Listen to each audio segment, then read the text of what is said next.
The rise of the internet in the 21st century has been accompanied by unprecedented levels of polarisation, division, and weaponized disinformation. At the same time, democracies around the world are being hit by a huge range of different and rapidly evolving hostile state activities. The focus of this channel is primarily Russia, but this problem is not confined to the countries that oppose Russia's expansionism and influence in Europe and the US. This is a global problem, with many countries learning and adopting the techniques of digital manipulation for electoral advantage. Once the technology and methodology of malign influence through social media platforms has been developed, it can be used by local as well as international players to undermine opponents and their values and democratic institutions. Welcome to Silicon Curtain. All our content is also available on popular podcast platforms like Spotify and Apple Podcasts. Please like and subscribe to help new people find our fantastic speakers. And of course, if you enjoy the content, consider supporting us by becoming a patron. Phumzile Van Damme is an award-winning counter-electoral disinformation expert, digital rights activist, changemaker, and authority on platform accountability. Van Damme is a consultant in South Africa and former member of parliament, representing South Africa's official opposition, the Democratic Alliance, and described as a young MP with a mission. She was first elected at the 2014 South African general election and re-elected in 2019. She served as a whip in the National Assembly and was the Shadow Minister of Communications and Digital Technologies Committee. She also serves on boards and advisory councils of organizations dedicated to fighting disinformation and online violence against women and holding social media companies accountable for harms emanating from their platforms. Van Damme has received many accolades for her achievements and work, such as the 2022 Vital Voices Global Leadership Award, Forbes magazine Top 20 Youngest Power Women in Africa, the 2019-2020 Vital Voices Fellowship, and the 2021 Munich Security Conference Young Leader. Now, I haven't put your whole biography in there because, of course, that would take up the entire hour, but hopefully that's enough for people to get a flavour of your work. Oh yeah, just one thing, and people always make this mistake. It's Phumzile, not Phumzile. I'm so sorry, Phumzile. No, it's fine, it's fine. I watched a lot of your videos and everyone uses your surname. I couldn't see videos where anyone used your first name, so I do apologize. It's all good. Don't worry about it. So you've recently been honored with the Vital Voices Global Leadership Award. I mean, how important was that to you? Because I know you've written about that on your social platforms. It seemed to be really a momentous event. Absolutely. So that came after me having left my political career and kind of had a public platform to talk about issues that matter to me. So that recognition was great in that it kind of provided comfort in me in knowing that even though I no longer have that platform, my work still has an impact. My work against disinformation, for platform accountability, and in particular online violence against women still had an impact. So it was nice to be recognized for my work and, you know, that opportunity to reach a wider audience about, you know, matters that are of importance to me. And of course, it's incredibly high profile, which is fantastic, and it shines a light on these issues. And you know, you're engaged in this topic, I think, at a critical time, aren't you, of technological change, social upheaval. And in one of your recent videos, you posed, I guess, the impossible question to answer, which is, what is the truth? And I think ultimately, you know, all these technological questions ultimately come down to, are they enhancing the truth or are they seeking to subvert the truth? But I'd love to sort of hear your take on that. So I think the major coup of the crafters of online disinformation was kind of manipulating the idea of truth, you know, with the narratives of alternative truths spread by Kellyanne Conway, and where we now always question ourselves about ideas that are actually objective truths. Science being one area that's an objective truth. And I think it's important for us to reclaim the word truth and being able to delineate between what is truth and what is disinformation. because disinformation can also be presented as an alternative truth. But it's not a truth. I think we live in a world where we've become so polarized, where people can manipulate those perceptions. So I think it's an area that almost seems unpopular to wade into, the idea of truth. But I think we need to all understand that they are objective truths, and those facts are truth. And do you think the mainstream media is perhaps at a disadvantage? Because there's an interesting aspect to these alternative facts, aren't they? And that is often that, if you're a fact checker, or if you're, from the more sort of scientific, sort of rational point of view, which I think we're both coming from, you would tend to tackle disinformation and untruths individually. You tackle them one by one. But I think what Russia especially has pioneered, and this is a technique that worked, as you say, very well in COVID, is that untruth is more of a system. It's a system of lies, one lie building upon the other.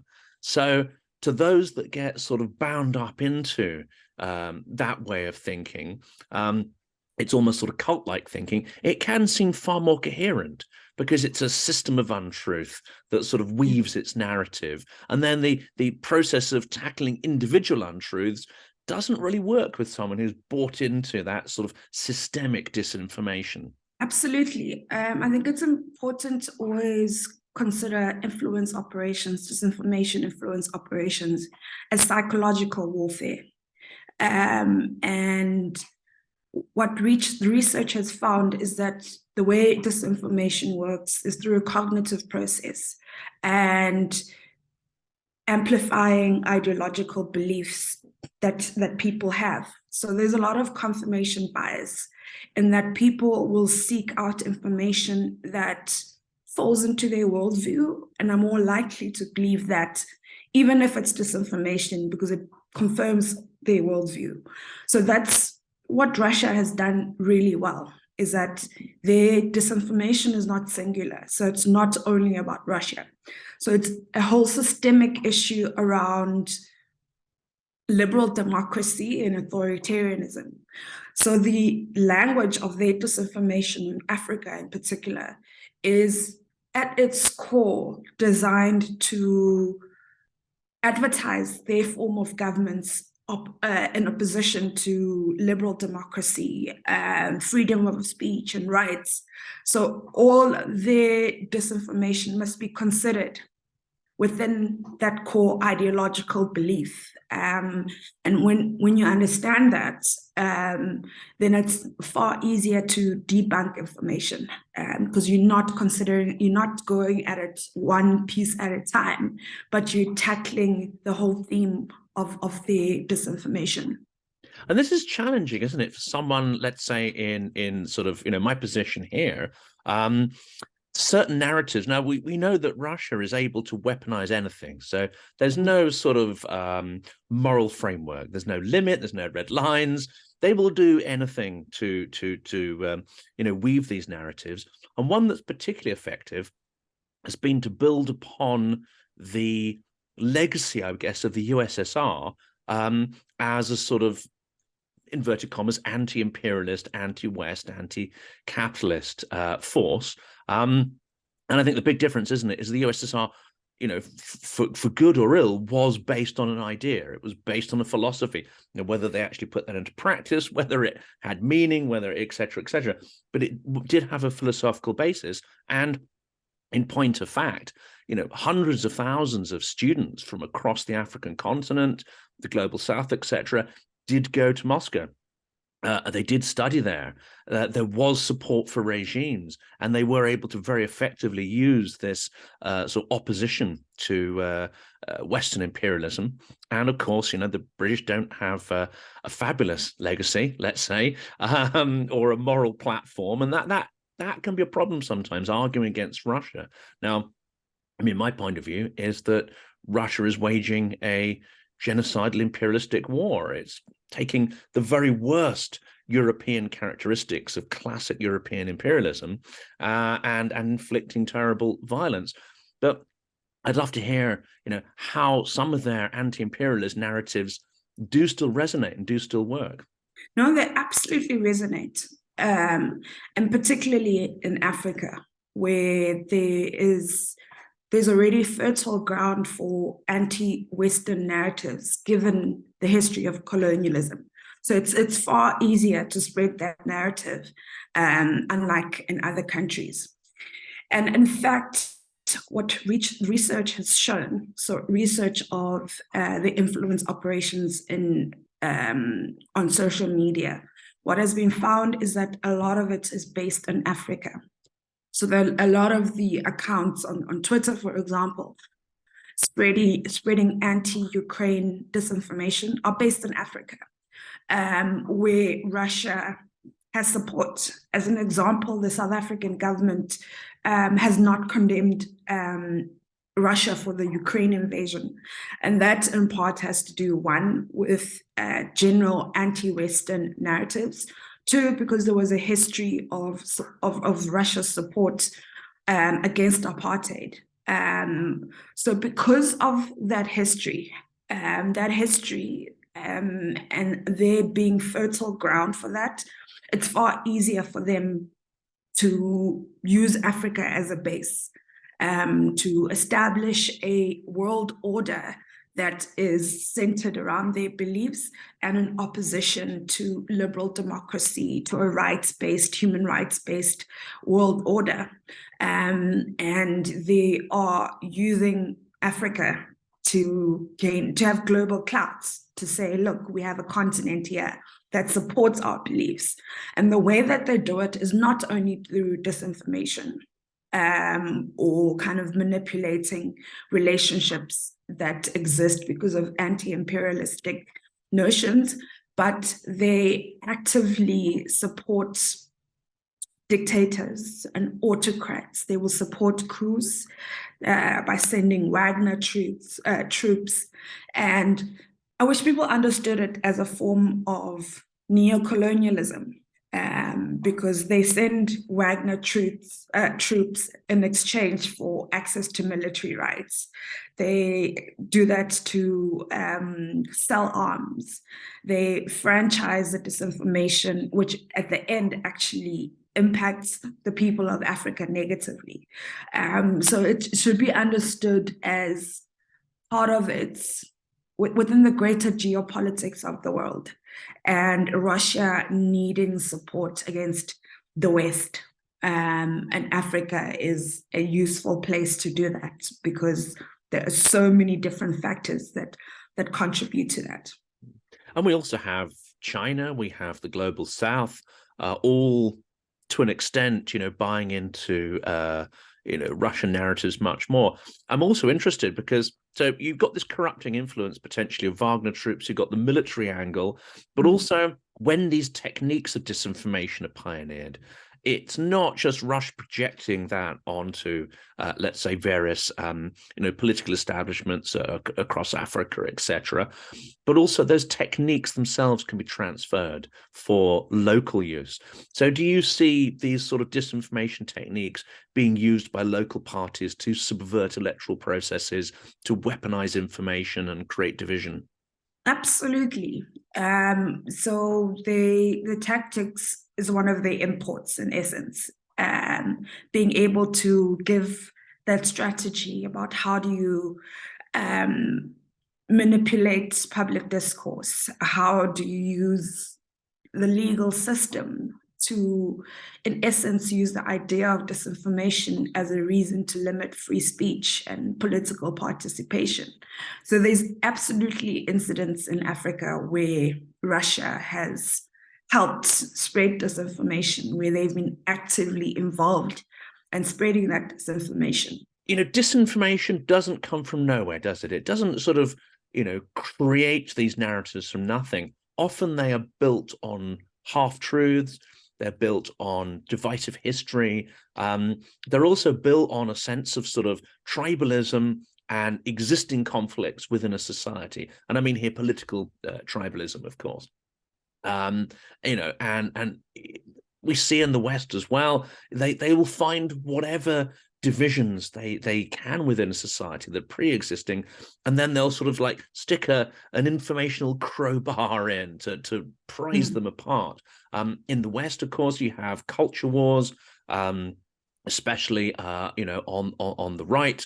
And the religious right, and you've got these big debates about trans communities, etc., etc. So they will take anything and sort of weaponize it. What are the divisive issues that you see this disinformation working on in South Africa in particular? So this from a global perspective, because it starts at a global level and then spreads downwards. So there's what has been very useful for these ideologies is polarization. So on the right, kind of MAGA, Christo-fascism, Christo-nationalism ideas, which polarize people on the right. And it's all driven by fear, right? So fear of diversity, fear of racial equality and racial justice. So that's one cluster, one echo chamber on the right that's been manipulated and kept polarized through creating fears, through manipulating fears. So that's the one polarization, which that kind of worldview has manipulated and conquered. And then there's on the left, I guess, if we have to kind of give it a ideological label. So there's where Russia falls within. And that polarization, because the internet has become globalized, is that it permeates into different countries. So in South Africa, for a country with a history of racial division, those on the right have found it the talking points of transphobia, of racial equality, of racial division. So they've found that useful. And they're using it to polarize, and they're using it to whip up white fears.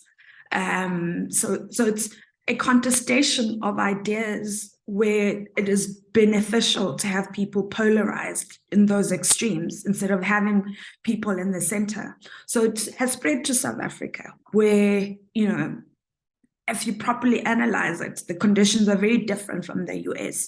But those tactics, the political strategy, the political communication, the manipulation of it all has permeated here. And in South Africa, it's become a racial polarization, where each group considers the other with suspicion and has fears. And it's particularly political parties. It's low-hanging fruit to kind of manipulate fears to win votes instead of kind of focusing on a centrist idea of rationality, of equality, of truth. It's crazy that the idea of truth has become a centrist theme instead of being, an idea that everyone considers important. So I think there's obviously a lot of contextual issues in each country. But I think what happens on a global level permeates and spreads and is changed, tailored according to whatever the specific issues in a country are. And of course, these narratives are talking about the so-called political technology, as the Kremlin has called it. This costs money. I mean, it might cost not nearly as much as, say, sort of military hardware and infrastructure, but disinformation still costs money to roll out and manage, especially if it's going to be successful. Now, you don't do that if there's no quid pro quo, if there's no benefit.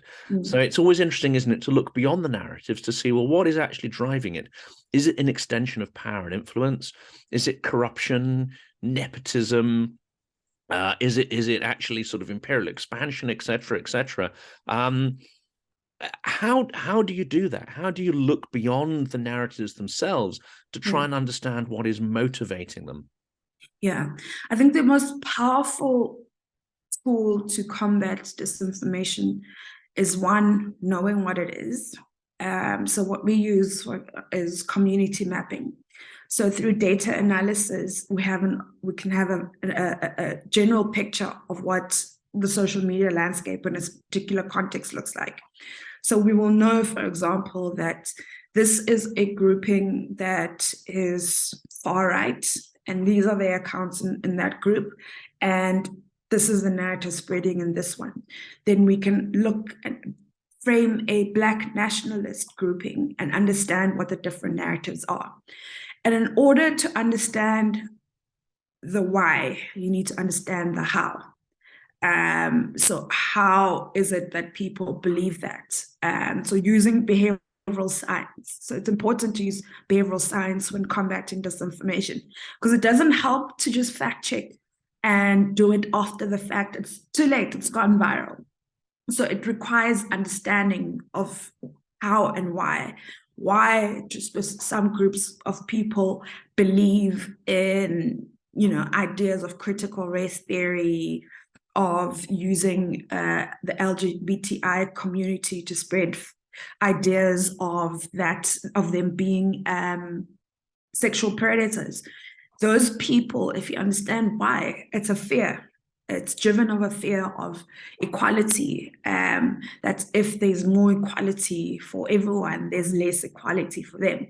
And once you understand the motivations of why certain types of disinformation will find fertile ground, it's therefore easier to combat it. So behavioral science is very much a part of it. And that's why the most effective way for combating disinformation is actually pre-banking, and kind of flooding the area with more truth than it is combating truth. Also, for example, if a specific person is a person that will believe COVID denialism, you'll find that they are anti-gun rights, they are racist, they are homophobic. This is a very generalization.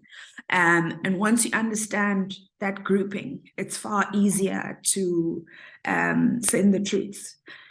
Because when you challenge it, people also think, oh no, you're challenging my worldview, you don't agree with me, you are immediately labeled, oh, you're just a leftist, or you're just right wing.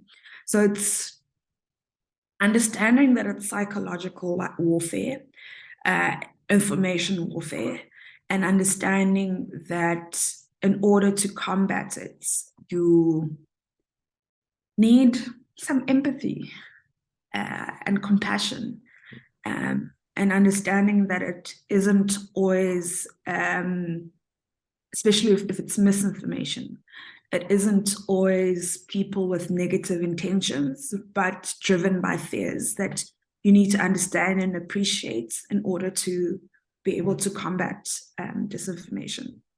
And that's what I find on this channel. It's been quite enlightening to an extent, that despite some of the Republican GOP positions that are increasingly, almost say, anti-Ukraine, nonetheless, that doesn't seem to align with the broad majority of right-leaning people in the US. So watching this channel will be a huge number of Republican supporters, both traditional and even the new Republican movement, who are at variance with that more conspiracy-minded insofar as it comes to Ukraine.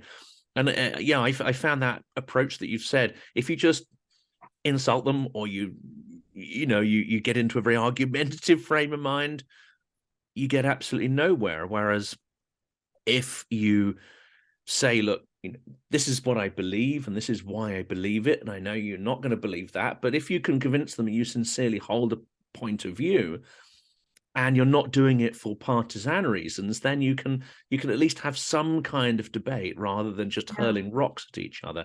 But how do you do that on a large scale? I mean, one-on-one, it's kind of exhausting doing that as an individual. How do you turn that into a systematic approach? I mean, that's the question of our times, right? The biggest question of, one of the number one threats to global democracy is disinformation. And because the crafters of disinformation are constantly changing their strategies, and because of technological advancements, you can't always keep up with generative AI. I am frankly incredibly frightened with voice manipulation, and the just deep fake sheer video. I a mean, deep deep fake fake videos, videos. the sheer amount of disinformation that can generate, it's incredibly, incredibly worrying. And I have found that what works better is a whole of society response. So from the platforms themselves recognizing it's a problem, with activists having open and fair communication with the platforms. It's become a very acrimonious relationship where there's no communication and almost hatred. We need to understand that all of us need to work together, communities, individuals, taking individual responsibility. And that, I will, if something seems dubious, I will stop and breathe, because it will affect everyone. No one is immune to it. I have also, been a victim of disinformation. So there's a lot of individual responsibility. And also, it sounds very kind of soft. We need to find places of middle ground where I do not agree with you on your specific worldview, but here are issues that we agree on. We agree that we're all human. We agree that we need equality. I, as a Black person, am not, by wanting more equality for me, doesn't mean I want less equality for you. So it's more about just moving out of those polarized echo chambers that we exist in, that benefit politicians, that benefit crafters of disinformation, that benefit Russia, that benefit MAGA, kind of GOP, the negative elements of GOP, because it's also unfair to paint them with the same brush. So by refusing to exist in those chambers, those echo chambers, and being polarized, I think we can find more way to find areas of mutual benefit. And also, I think the center has become, it's like a silent majority, because we'll almost experience it as if everyone's on the extremes, and no one's in the middle ground, and it seems almost frightening to be a person that exists in the middle. But you'll actually find that the people on the extremes are a tiny majority. It's loud tins making the loudest noise. So it's important for us, those of us that value freedom, that value equality, that value the truth, that we occupy that space, that we've kind of ceded to extremist beliefs on both sides. The silent majority needs to start speaking up, and stop letting people on the extremes speak on our behalf, which I think we've all done. I mean, there's a couple of interesting ideas that come out of that. And of course, you're an expert on social media platforms. And in fact, for those who look up your story, I mean, your departure from politics is directly related to trying to challenge the power and influence of social media platforms in South Africa. And you've talked here about the fact that it's a small minority who have very loud voices and are combative, and they sort of crowd out the more reasonable voices. But to an extent, aren't the social media algorithms of platforms exactly designed to do that? They've realized that, those loud voices, those clickbait voices, are going to generate more money. It's almost like a pure economics has been plugged into technology and AI, and it's brought out the worst in humanity. Absolutely. They profit off it. And for me, the reason I resigned, I was they tried to kind of get me to agree that Facebook is really great at removing disinformation. Yeah, they're lovely. And that's just something I personally could not live with. And the platforms are very much part of the problem. They're not the only reason disinformation exists, but they're a big part of it, why it spreads. So, for example, a bit of disinformation will generate engagement, and it won't only be positive engagement, but it will be people saying, no, it is not true, and that the algorithm will boost that.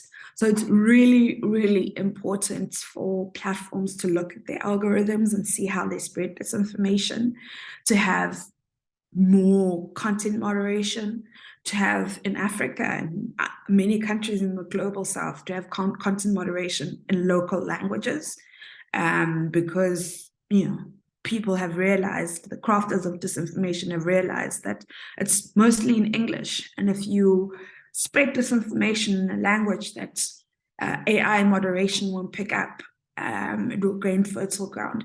So the different strategy that I have adopted, that instead of one of continuously pointing out where they're doing wrong and pointing out their problems, but also bringing them on board to be part of the solution, and understanding we need to work together. It doesn't help that, once again, there's polarization between the platforms and the people, the activists. It's important that we say, okay, what are you doing? How can we help? Look at, this is what our research is saying. We need to talk. We need to communicate. We will not always agree, and that's absolutely fine. I think just the idea that disagreement is fine. It's absolutely okay to disagree, but my disagreement doesn't mean I hate you. And yeah, I really wish the activists that do this work along with me understood that it's, you attract more bees with honey than vinegar. Is that what the saying is? I haven't heard that before, but yeah, that kind of makes sense. British thing. You attract more. I don't know.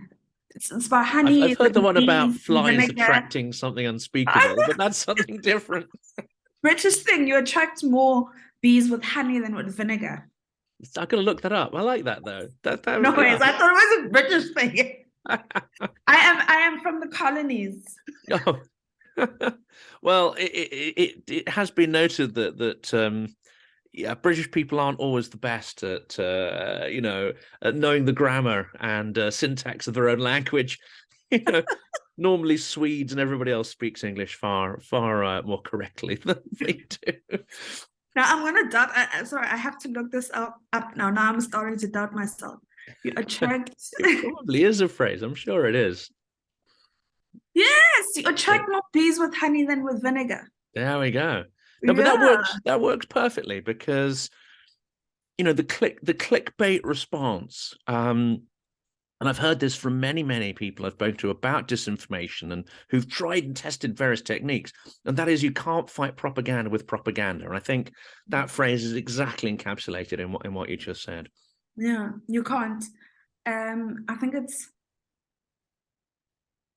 easy to start getting caught up in propaganda wars when fighting disinformation. It's important to understand that the narratives that, for example, come from the West, so you need to be able to discern truth from fiction there. It's important for those of us that value freedom and value the truth that we maintain some level of objectivity. I mean, it's impossible to always be objective, but understanding that disinformation won't only come from Russia. There'll be disinformation from other parts, and not getting caught up being yourself as part of an influence operation. It's important to have a middle ground to say, okay, I understand what you're saying, but is that not propaganda? It's important not to have yourself caught up in that. So that's a really good point that you raise. And it comes from all quarters, doesn't it? I mean, let's take China, for instance. China now has huge influence across Africa, but it's not directed in the same way as Russian propaganda. It's very much investing in, well, one could argue that it's a form of economic imperialism. It's extracting raw materials, perhaps for less than their market value, but there is some investment in local infrastructure, etc. But again, it will be accompanied by a whole set of narratives that support those, sectional interests. Yeah, their strategies are different. So Russia will use disinformation and information warfare. And over and above kind of local investment China will do in those countries, they'll also purchase media houses. And they'll use more kind of traditional analog media to spread their disinformation. So it's different ways of achieving the same objective. And that combined effort is quite powerful in spreading anti-democratic beliefs, beliefs that the way China governs is far better than what democracy is, the way Russia governs is far more democratic than that is, because it ultimately benefits them when demagogues are in power, when dictators are in power, when corrupt people are in power. They are the ones officials, yes, exactly. Corrupt officials. When a dictator, you've helped a dictator maintain power and crush dissent, it ultimately makes it easier for them to get contracts to infrastructure investment, energy. Rosatom, the Russian energy company, they have contracts across Africa. And that they wouldn't have been able to achieve that without supporting corruption, providing military assistance to dictators and demagogues and corrupt people. Yeah. And that's to mine raw materials, I would assume, as well. Yeah, raw materials, infrastructure. Yeah. Access to infrastructure, to grant, to contracts, to tenders, to make money. They're in the business of making money, and it is far easier to do so when when democracy is not strong and there isn't a strong human rights culture. And talking of a sort of weak democracy, but an evolving democracy, Ukraine is a great example of that. I mean, extreme corruption and nepotism in the 90s, that carried on with, into the 2000s with extremely strong oligarchic structure. And I think, we can unpack that, but oligarchy is a great way to leverage disinformation, because especially in Ukraine, unlike Russia, oligarchs also had their own media houses. They had guys who used to be in the KGB who then became PR experts, fighting battles. And in fact, Parliament almost became like a bun fight between competing oligarchical interests.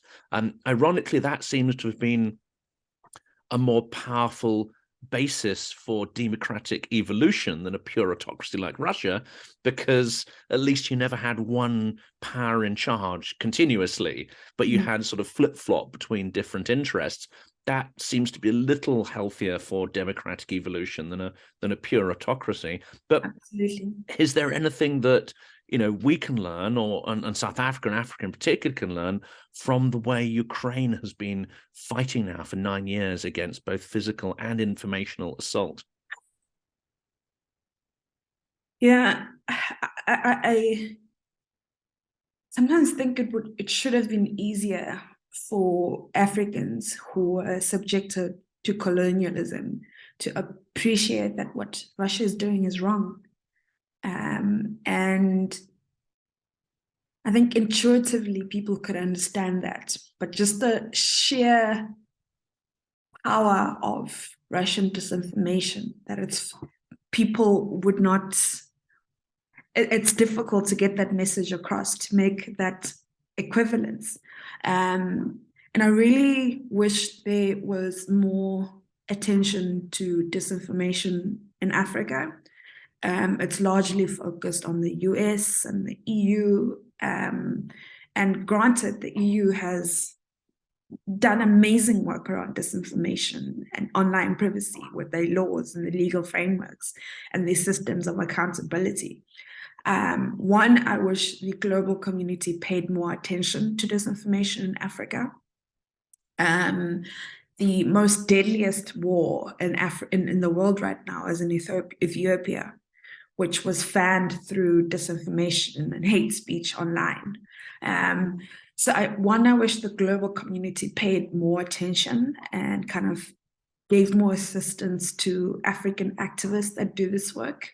And I wish African leaders would use policies and laws that protect the people of Africa against disinformation, that held platforms accountable.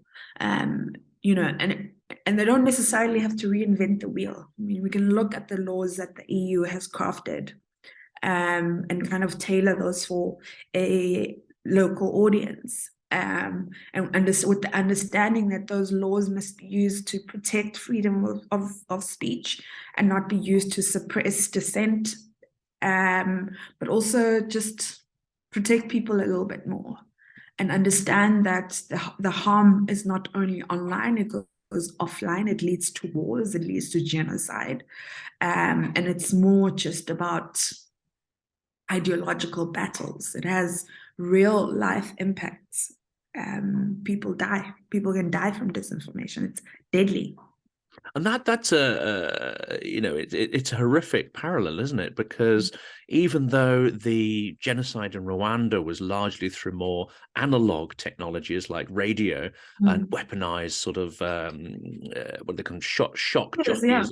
or but that same kind of genocidal rhetoric has a parallel in the Russian propagandists, othering Ukrainians, labeling them as Nazis, etc. It's not unique and it's not pioneered by Russia by any means.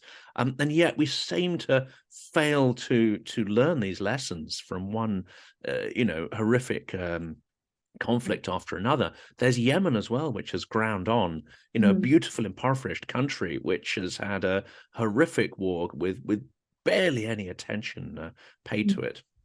Yeah, it's not a new phenomenon. It's just harder to control.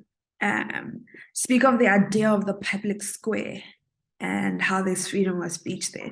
The public square, traditionally, you could go and share your opinion, but there were always kind of rules of engagement. Like, you can't use a public square to incite violence, spread hate. So I think if we just understand that, there'll be laws in place around analog media, the same needs to happen online, and understand that users are creators of media themselves. And we should protect freedom of speech, but guard against harmful disinformation. Not just a difference in opinion, but disinformation that has potential to harm. Disinformation around the groomer idea, which demonizes the trans community.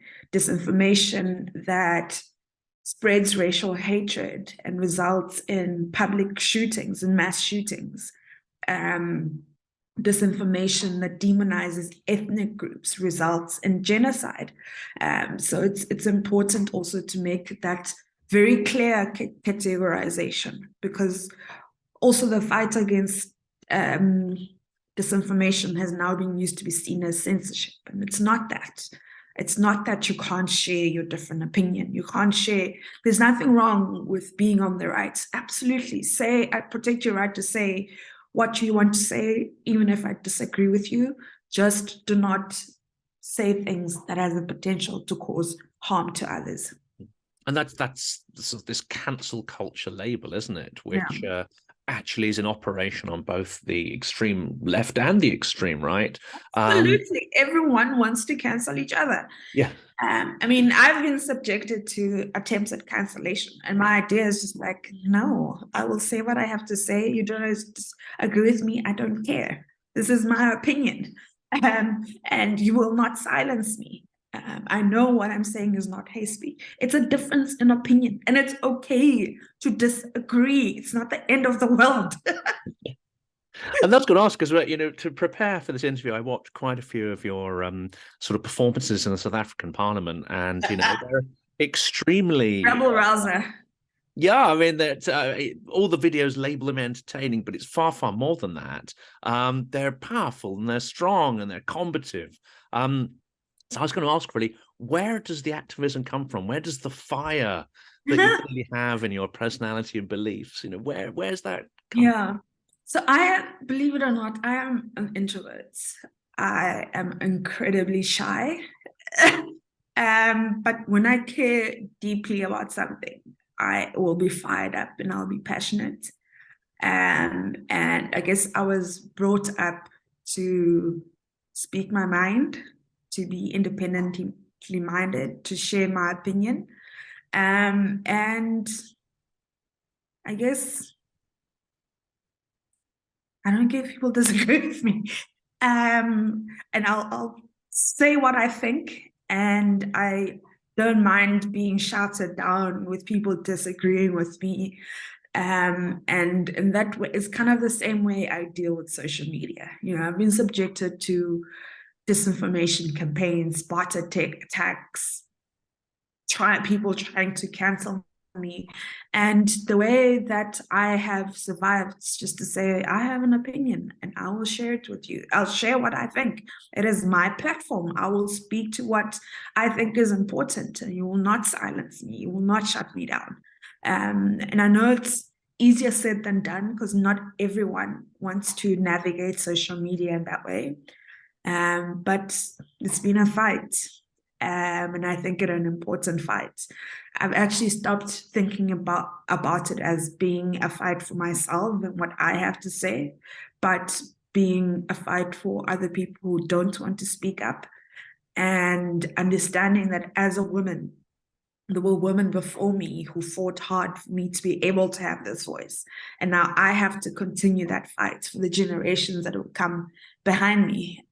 So understanding that it's not just about me, but so many other people, I think that helps a lot. And how much do you think is your political stance?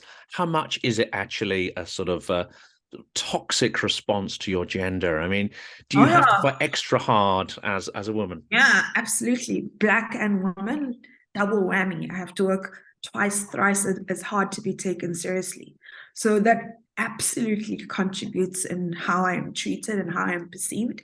I guess being young, black and woman and speaking up in parliament, that was just, whoa, it's too many things. And people tried to quiet me down, that call me arrogant, loud, all the tropes that are used against women politicians. But I just decided, no, I believe that if you want, but I have something to say and I will say it.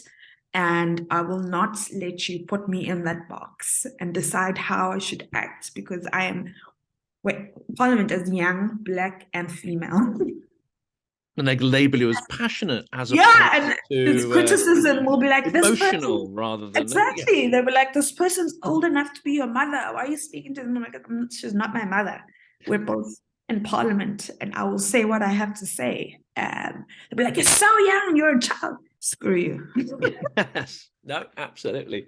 Well, I think it'd be really interesting to understand, what your plans are, because I know you're involved in a lot of different campaigns and movements, and not just South Africa, but across the continent, trying to sort of bolster, counters to disinformation, but also to increase, democratic evolution, transparency, and so on.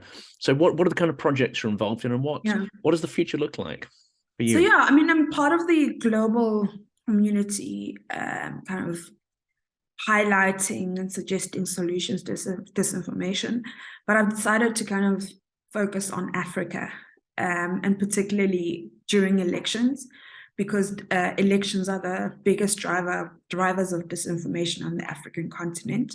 So I want to kind of focus on a number of elections around the continent and putting systems in place against electoral disinformation. And in countries where there's internet shutdowns, where access to social media is banned or the internet access is throttled, fighting for digital rights and allowing people the space to share their opinions online without facing arrest. So my focus is a lot on Africa, and you'll hear me speaking a lot about saying we need the bigger global focus on Africa. We need the support. We need the attention focused here, because it's incredibly deadly. There are conflicts that continue to be had in Africa. And so that's where I've decided my attention needs to be focused. And of course, so many countries have huge potential, and yet things can change in an instant, can't they? I mean, Zimbabwe was one of the richest and best run countries in the entire continent, and in the space of a generation became an economic and political mess, for want of a better word. So it's incredibly important, isn't it, what you're Yeah, I doing? mean, Russia and Zimbabwe is a perfect example. Russia wanted access to Zimbabwe's lithium mines. They now have that. And Russian disinformation is huge in Zimbabwe. Yeah, it's incredibly dangerous, and it's important for everyone to understand that it doesn't only, it's not only just about those ideological debates, but that it affects the people of Africa in a very negative way. Absolutely. Even something that might disadvantage 99% of the population, it might seem like a sort of random chance, but in the end, you can usually trace whatever chaos or disaster back to perhaps a 1% or a 0.1% or a handful of individuals who are benefiting monetarily from a chaotic situation. Absolutely. Agents of chaos. This has been absolutely fascinating. I very much hope we get to speak again, because there's so much more I think we can unpack. The work you're doing is fantastic. We'll put some links to sort of videos, materials, and of course your profile, so people kind of check out the work you're doing. But this has been a huge privilege speaking to you, and deeply fascinating as well. Yeah, thank you for having me. I can speak about this for hours and hours. So I really appreciate the opportunity, or anyone who wants to talk about it. I think it's incredibly important. And if I could just encourage your listeners to kind of see that this is a very important issue, and just, I think with a little bit of personal responsibility, we can achieve so much. Yeah. I think Ukraine has shown that. I mean, there's been a Absolutely. huge involvement in civil society, people experimenting with different techniques, and actually they've managed to push back on disinformation. The Evil NATO can be movement. defeated if we unite. Yeah. If those of us who want justice, freedom, who just want to get along and live their lives, if we start speaking up, if we see that those on the extremes, they can be defeated. David versus Goliath, and David has put on, in Ukraine, has put up in a massive fight, and I think we should all take inspiration from that. Well, that's an incredibly sort of positive place to leave. Often these discussions end in rather, Yeah. miserable and Yeah, despondent. it's all horrible. Yeah, you have to have some hope. If you don't have any hope, we can't do the work that we do. Yeah. It's important to know that we can get on the other side of what we're going through, and we're not stuck in terrible times. Well, I wish you luck with these projects. They're incredibly important. And as I said, I'd love to speak again. And, maybe in future, we could try and find some speakers to talk about Ethiopia and other conflicts as well, because I think it's incredibly important to shine a light on those. Thank you so much indeed. Thank you for having me. Hopefully this will generate lots of good commentary as well in the video. Okay, thank you very much.